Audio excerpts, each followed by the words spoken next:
अब देखिए बहुत सारे स्टूडेंट पूछते हैं कि सर कई बार हम कंफ्यूज हो जाते हैं कि जेई के लिए क्या पढ़े, गेट के लिए क्या पढ़े, एई के लिए क्या पढ़े, क्योंकि हम देखते हैं अलग अलग कोचिंग इंस्टीट्यूट अलग अलग बैचेस लॉन्च करते हैं कि भाई ये इसकी कोई भी आया, कोई भी पीएसयू उसका रिक्रूटमेंट निकला फिर एक बैच लॉन्च हो जाएगी, कुछ भी आया फिर एक बैच लॉन्च हो जाएगी। तो इस तरीके से हम कंफ्यूज हो जाते हैं पढ़ना क्या है, क्या उस बैच में कुछ अलग चीजें होती है, क्या उसमें कुछ अलग होगा, या अलग अलग एग्जाम है तो कुछ अलग अलग चीजें होगी क्या।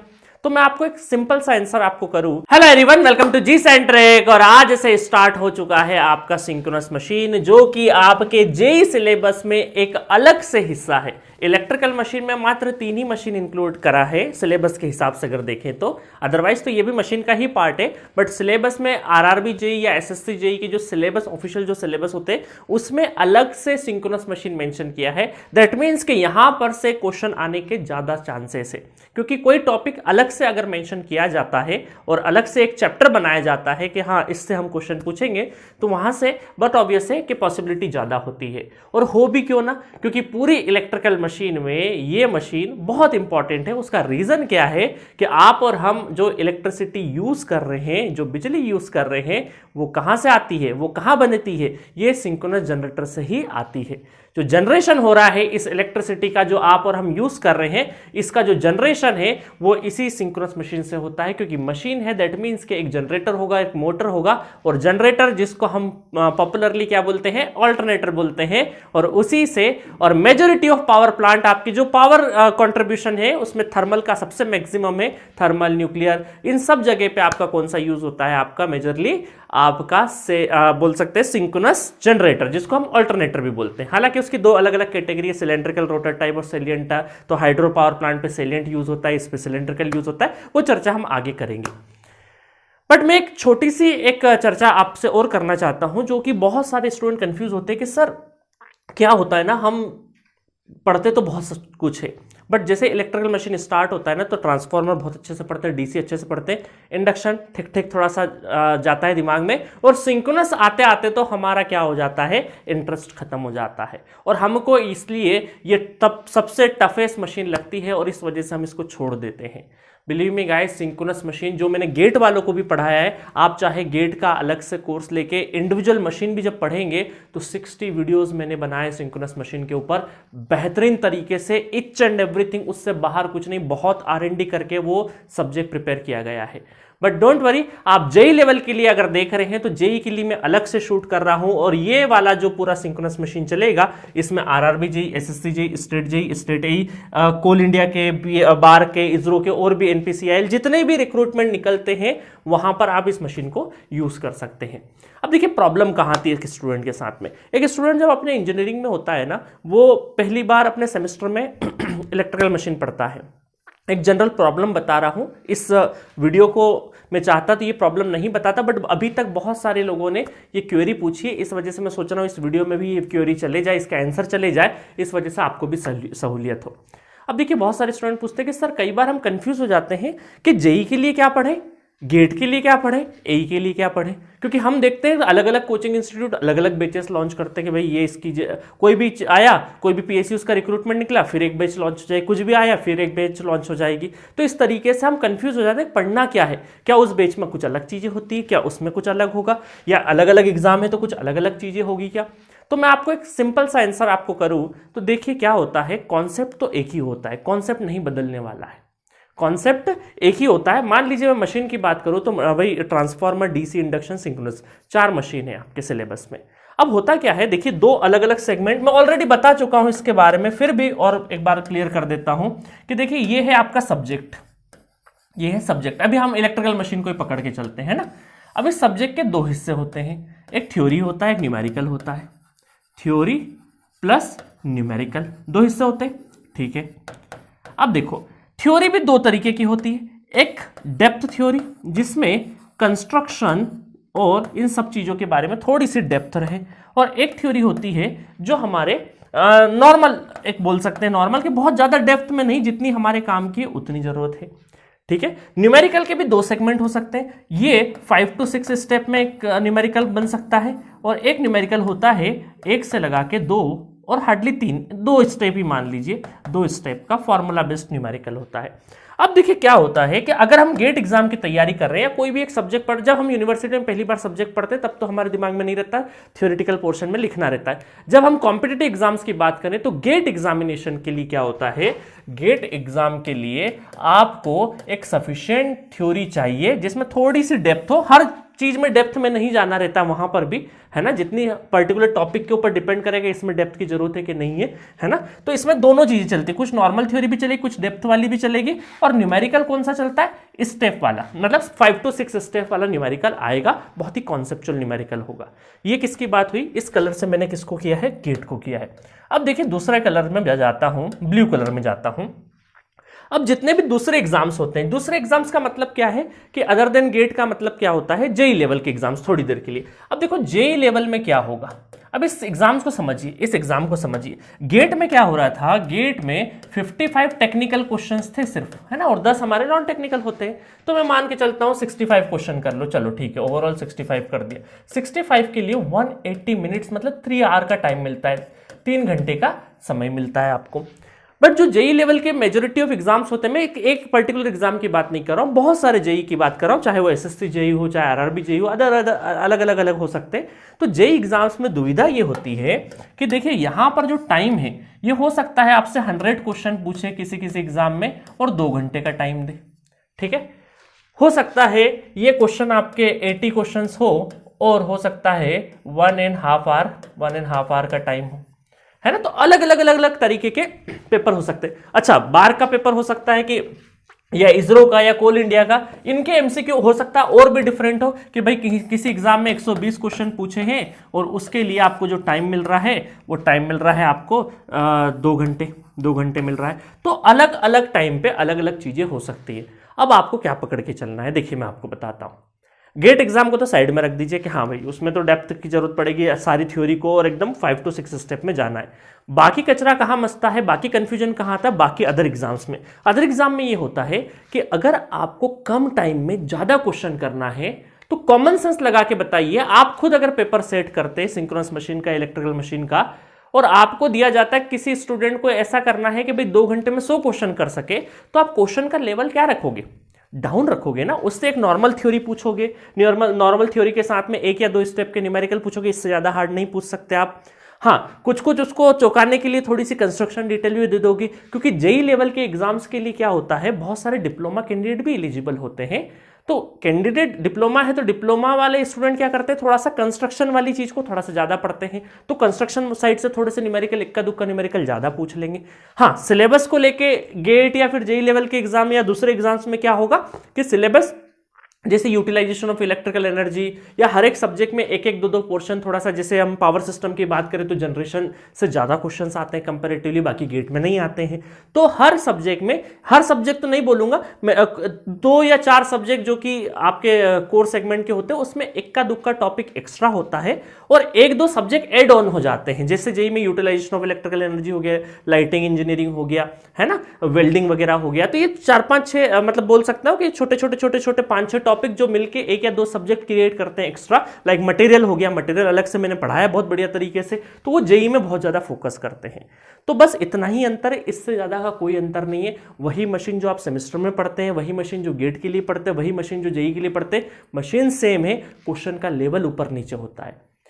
तो मेरा सबसे रिक्वेस्ट है कि जो स्टूडेंट मेरे इस वीडियो को कॉलेज गोइंग स्टूडेंट सुन रहा है, जो कॉलेज में है, खासकर वो कॉलेज में है अगर, तो वो गेट का तैयारी करे और ये दिमाग से निकाल दे कि मैं जेई के लिए अलग से तैयारी करूंगा। नहीं, तू भाई अलग से मत तैयारी कर। तुम्हें अपने आप को बहुत अच्छे से डेप्थ, अभी आपके पास टाइम है, कॉलेज में हो तो टाइम है आपके पास में, बहुत अच्छे से गेट की तैयारी करो, क्योंकि बेंचमार्क यहां रखोगे, कॉन्सेप्चुअल डिटेल यहां होगी। क्योंकि जेई में जो छोटी छोटी डिटेल चाहेगी वो बाद में आराम से एड ऑन कर लोगे अगर आपने अच्छे लेवल की पढ़ाई कर ली है तो।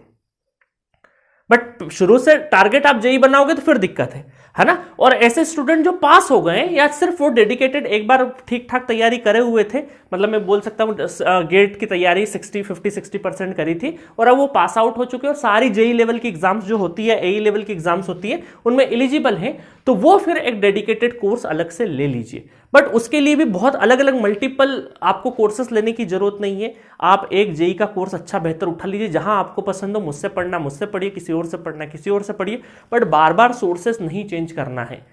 आप एक हमेशा गेट का कोर्स अपने पास रखिए ताकि कोई चीज में डेप्थ जाना हो तो उसमें चले जाए, और एक साथ में जेई का कोर्स रखिए जिसमें एक्स्ट्रा चीजें भी क्या हो जाएगा, आ जाएगी, है ना। एक्स्ट्रा चीजें 2-3 सब्जेक्ट अलग आ गए, क्वेश्चन पूछने के तरीके अलग आ गए। तो इसीलिए जी सेंट्रिक पे हम लोगों ने ये कोर्स लॉन्च किया था जेई वाला, क्योंकि मेरी बहुत दिली इच्छा थी, क्योंकि बहुत सारे स्टूडेंट की बहुत सालों से एक रिक्वेस्ट रही कि सर हम गेट का आपसे पढ़े, तो अगर जेई का भी थोड़ा सा पढ़ा दें तो हम क्या करेंगे, रिलेट बहुत अच्छा कर पाएंगे, और आपको पता होगा कौन सी चीज वहां पे पढ़ाइए, कौन सी चीज यहां पे पढ़ाइए, तो मुझे कहां डेप्थ में ले जाना है। बट हाँ, प्योरली कोई जेई का भी पढ़ रहा है तो कोई टेंशन वाली बात नहीं, मैं जेई का बहुत डेडिकेटेड कोर्स ही बनाया हूं, ऐसा नहीं कि मिक्स करे हम लोगों ने। तो डेडिकेटेड जेई का कोर्स बनाने का मकसद वही था कि ऐसे स्टूडेंट जो गेट का एक बार तैयारी कर चुके हैं और वो बाकी अदर एग्जाम्स की तैयारी कर रहे हैं, तो उनको थोड़ा सा सेम टीचर से कंटेंट मिल जाए। अदरवाइज आप पढ़ने को कहीं भी पढ़ सकते हो। हद तो तब हो जाती जब स्टूडेंट बोलते हैं कि सर नॉन टेक्निकल भी आप पढ़ा दो, तो भाई नॉन टेक्निकल नहीं पढ़ा सकते ना, जो हमारे कवरेज में होगा उन्हीं चीज पे हम डील करेंगे, है ना। इसीलिए जो बेस्ट हो सकता है, बहुत सारे इलेक्ट्रॉनिक्स वाले स्टूडेंट का रहता है कि सर हमारे लिए आरआरबी जेई का बेस लाते थे, बट हमारे हाथ में नहीं है, कुछ हम कोर सेगमेंट बहुत अच्छे से नहीं करवा पाते, तो हमने उसको टच नहीं किया। तो इलेक्ट्रिकल वाले स्पेशली आप टेंशन फ्री रहिए, अगर आपने जेई का कोर्स लिया है तो उसके अंदर सब चीजें अवेलेबल है, और जो गेट का है तो गेट का। तो मैं ये कंफ्यूजन बहुत होता है कि अलग अलग एग्जाम्स के लिए, अच्छा कभी कभी क्या होता है, स्टेट जो एई एग्जाम है, ये जो एई एग्जाम है ना, इसका कई बार जैसे यूपी पीसीएल एई का जो एग्जाम्स होता है तो वहां सिलेबस मेंशन कर दिया जाता है गेट का ही पढ़ लो, तो एई के क्वेश्चंस गेट के बराबर रहते हैं, गेट के इक्विवेलेंट रहते हैं ये एई के कोर्स, एई के क्वेश्चंस।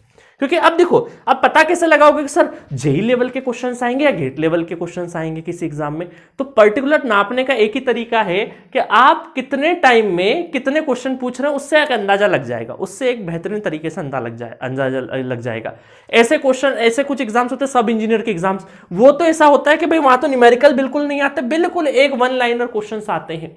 कुछ ऐसे एग्जाम्स भी होते हैं, जैसे आरआरबी जेई के में भी आप ये मान के चलिए कि पूरे पेपर में हार्डली 5-6 न्यूमेरिकल मिलेंगे, बाकी सब आपके सरफेस नॉलेज को चेक करेंगे, डेप्थ वाले इक्के दुक्के क्वेश्चंस रहेंगे, बाकी बहुत अच्छे से आपको वन लाइनर क्वेश्चंस पूछे जाएंगे।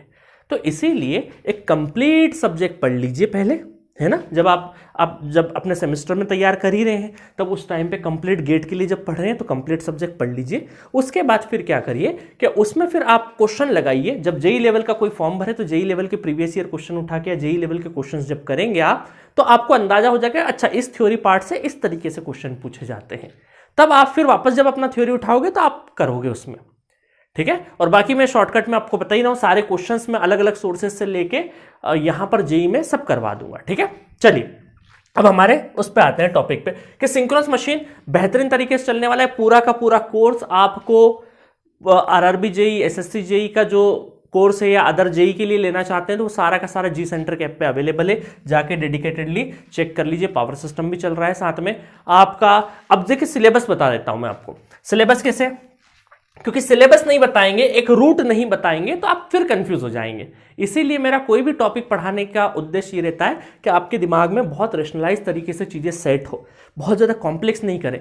भाई कॉम्प्लेक्स चीजों से को रेशनलाइज करने के लिए तो आप यहाँ पे पेमेंट देते हो ना यार, कोई कोर्स खरीदते हो चीजों को आसान बनाने के लिए, कि नहीं तो आप भी ये सब चीजें कर सकते हो जो मैं कर रहा हूं, घर बैठ के आप भी चीजें छांट लोगे। बट यही कि आपका टाइम बचे, आप क्वालिटी कंटेंट पे ही फोकस करें, ज्यादा से ज्यादा अपनी प्रैक्टिस पे फोकस करें, ना कि आप मटेरियल खोजने बैठे। तो इसीलिए आप यहाँ पे कोर्स भी परचेस करते हो और उसी का आपको हेल्प भी मिलता है। इसीलिए मेरी बहुत मॉरल रिस्पॉन्सिबिलिटी बन जाती है कि आपका सिलेक्शन वाले दिन, क्योंकि मुझे वो स्टूडेंट दिखता है जब स्क्रीन के सामने बैठा है और अगर उसको क्वेश्चन बन जाता है तो उससे अच्छी खुशी नहीं है, और उस दिन वो क्वेश्चन नहीं बनता और मैंने उसमें पढ़ाने में कुछ गड़बड़ करी तो मुझे बहुत बुरा लगता है। इसलिए मैं अपने पर्सनल सेटिस्फेक्शन के लिए हर एक टॉपिक को बहुत थोड़ा सा तोड़ मरोड़ के पढ़ाता हूं, ताकि आपको सीधे दिमाग में आसानी से घुस जाए दिमाग में और एग्जाम वाले दिन याद हो। एग्जाम वाले दिन फैच करने में आपके दिमाग का टेम्परेचर नहीं बढ़े, ठीक है। चलिए सिलेबस की बात करते हैं, इसलिए रोड में बहुत जरूरी है। तो देखिए लाइक वाइज जैसे सिंक्रोनस मशीन में हम बात करते हैं कि भाई इसमें मोटर और जनरेटर दोनों होते हैं, तो वैसे ही अल्टरनेटर का जो सिलेबस है उसमें सबसे पहले हम देखेंगे बेसिक वर्किंग प्रिंसिपल्स कि बेसिक वर्किंग क्या है। एक्चुअल में सिंक्रोनस मशीन वर्क कैसे करती है, कैसे एक्साइटर वर्क करता है, तो सिंपल सी वर्किंग में आपको बताऊंगा ताकि आपके दिमाग में एक इमेजिनेशन बहुत बढ़िया तरीके से बन जाए। उसके बाद हम जाएंगे कंस्ट्रक्शन डिटेल्स पे, जिसमें हम देखेंगे स्टेटर स्लॉट्स को देखेंगे बहुत बढ़िया तरीके से। उसके बाद 3 फेज वाइंडिंग डिजाइन देखेंगे। 3 फेज वाइंडिंग डिजाइन में आपके डिस्ट्रीब्यूशन फैक्टर, पिच फैक्टर है ना, यहाँ पे आपका फेज स्प्रेड क्या होता है, ये सब चीजें हम लोग आर्मेचर वाइंडिंग के डिजाइन में देखेंगे। डिजाइन को बहुत डेप्थ में नहीं ले जाएंगे जो मैंने गेट में ले गया हूं, गेट में तो हमने बहुत डेप्थ में पढ़ा है, यहां वही पढ़ेंगे जो हमें जेई लेवल के लिए यूजफुल होगा, ठीक है। उसके बाद ईएमएफ इक्वेशन। गाइज आप भरोसा नहीं करेंगे, मैं कोई भी कंटेंट यहाँ पढ़ाता हूँ तो उसके लिए जितने एग्जाम्स हुए हैं उसमें क्या क्या क्वेश्चंस पूछे गए वो खुद पहले सॉल्व करके देखता हूँ कि कहाँ पे क्या क्या क्वेश्चन के पैटर्न है, पिछले रिसेंट ईयर में क्या पैटर्न रहा है, एसएससी जेईई का क्या पैटर्न रहा है, दूसरे एग्जाम्स का क्या पैटर्न रहा है, उस हिसाब से मैं क्वेश्चन सेट करता हूँ और उसके बाद फिर मैं थ्योरी प्लान करता हूँ कि कितनी थ्योरी देना है, क्योंकि जब तक मुझे पता नहीं चलेगा क्वेश्चंस कहां से किस तरीके से पूछे जाएंगे तब मैं थ्योरी कैसे प्लान करूंगा। तो पहले मैं रिवर्स अप्रोच करता हूं कि पहले सारे क्वेश्चंस में लगाता हूं खुद और उसमें देखता हूं कि कहां का किस तरीके का लेवल है। लगाने का मतलब एक एक क्वेश्चन लेके बैठता हूं नहीं, बाकी लेवल चेक करना पड़ता है कि कौन से लेवल तक की एग्जाम, कौन सी एग्जाम कितने लेवल तक का पूछ रही है, उस हिसाब से थ्योरी आपकी डिजाइन होती है। अदरवाइज तो थ्योरी पूरा गेट में पढ़ाया हो बट गेट वाला नहीं पढ़ाना ना, इसीलिए तो नया कोर्स लॉन्च किया है, ठीक है। चलिए, रोटर डिजाइन, एक्साइटर बहुत इंपॉर्टेंट है। तो यहां से ये पूरा का पूरा एक सेगमेंट होगा बेसिक वर्किंग से कंस्ट्रक्शन डिटेल, और फिर इतने सेगमेंट में जो हम पढ़ेंगे उसके ऊपर हम लोग बेहतरीन न्यूमेरिकल करेंगे। फिर पार्ट 2 चालू होगा हमारा, जिसमें हम आर्मेचर रिएक्शन पढ़ेंगे जैसे हमने डीसी में पढ़ा था, इक्विवेलेंट सर्किट एंड फेजर्स। तो यहां पे आर्मेचर रिएक्शन वैसा कॉम्प्लेक्स वाला नहीं जो डीसी मशीन में पढ़ा था हमने, यहां बहुत इजी आर्मेचर रिएक्शन, ठीक है। Equivalent circuit and phasors, phasors को भी अगेन बहुत ज्यादा डिटेल्स में हम नहीं जाएंगे, जितनी आपको जरूरत होगी उतना ही पढ़ेंगे। और इक्विवेलेंट सर्किट देखिए सिलेबस में मेंशन नहीं होता है जेईई के, बट इक्विवेलेंट सर्किट तो बताना पड़ेगा ना कि इस मशीन को कैसे इलेक्ट्रिकल में कन्वर्ट करेंगे, ठीक है। उसके बाद वोल्टेज रेगुलेशन बहुत इंपॉर्टेंट, यहां से क्वेश्चन भर भर के आते हैं। उसके बाद टेस्ट है ना, तो यहां पर जो ओसीसी, शॉर्ट सर्किट टेस्ट, आपका पोर्टियर ट्रायंगल है ना, और ये सारे 3-4 टेस्ट होंगे, इनका सिर्फ हम ऑब्जर्वेशन लेंगे। गेट में हमने बहुत डिटेल में टेस्ट देखे बट यहां सिर्फ और सिर्फ हम ऑब्जर्वेशन लेंगे। उसके बाद सेलिएंट पोल थ्योरी से भी बहुत सिंपल वर्जन हम लोग सेलिएंट पोल का देखेंगे, और उसके साथ साथ यहां पर हम जो एक्सडी और एक्सक्यू स्लिप टेस्ट जिसको बोलते हैं, इनके ऊपर हम चर्चा करेंगे, ये क्या होते हैं, इनके फॉर्मूले डायरेक्ट पूछे जाते हैं तो वो हम देखेंगे। देन पावर रिलेशंस के, पावर के रिलेशंस किस तरीके से होते हैं। उसके बाद बहुत बहुत important V curve and inverted V curve, उल्टा वी बना दिया है ना, वी कर्व और इन्वर्टेड वी कर्व से बहुत क्वेश्चंस आपसे पूछे जाते हैं। नेक्स्ट है आपका पैरेलल ऑपरेशन, बहुत बढ़िया तरीके से देखेंगे। सिंक्रोनस एक्शन क्या होता है ये देखेंगे, हंटिंग, डेम्पर बार वाइंडिंग, ये सारे के सारी चीजें हम लोग यहाँ पे देखने वाले। शॉर्ट सर्किट ट्रांजिएंट देखेंगे, और इस तरीके से हमारा पूरा पूरा जनरेटर और अल्टरनेटर का सिलेबस फिनिश हो जाएगा। उसके बाद फिर हम सिंक्रोनस मोटर स्टार्ट करेंगे और इसके एप्लीकेशंस देखेंगे। सिंक्रोनस मोटर के अंदर का सिलेबस मैंने नहीं लिखा है, क्योंकि हम जब अल्टरनेटर खत्म करेंगे और मोटर चालू करेंगे तब एक बार और वहां पे लिखवा दिया जाएगा आपको। तो ये पूरा सिलेबस रहने वाला है जो बेहतरीन तरीके से इन सारे एग्जाम्स में आए हुए अभी तक क्वेश्चंस, इन सब का एक बंच लिया जाएगा। और आपने अभी तक देखा होगा मैं क्वेश्चन बहुत ज्यादा करवा रहा हूं, बहुत ज्यादा मतलब बहुत ज्यादा। आपको ये मान के चलो कि अच्छे खासे क्वेश्चन हो जाएंगे। आपको पूरा ये जो कोर्स है हमारा एसएससी जेईई, आरआरबी जेईई, पूरा जेईई बेस्ड जो कोर्स है, ये खत्म होते होते मेरे ख्याल से, मैं काउंट तो नहीं कर पा रहा हूं बट अच्छे खासे 1000 प्लस 2000 के आसपास न्यूमेरिकल आपको देखने को मिलेंगे, क्योंकि हर एक टॉपिक में कम से कम 50, 60, 70 क्वेश्चंस करवाते हुए जा रहा हूं, ताकि, और रिपीटेड बहुत ज्यादा नहीं है। जो क्वेश्चंस मुझे लगता है कि हाँ सारी वैरायटी कवर हो जाए, एक टॉपिक लिया उस टॉपिक में सारी वैरायटी कवर हो जाए, उतने क्वेश्चंस में सारे करवा रहा हूं, ठीक है।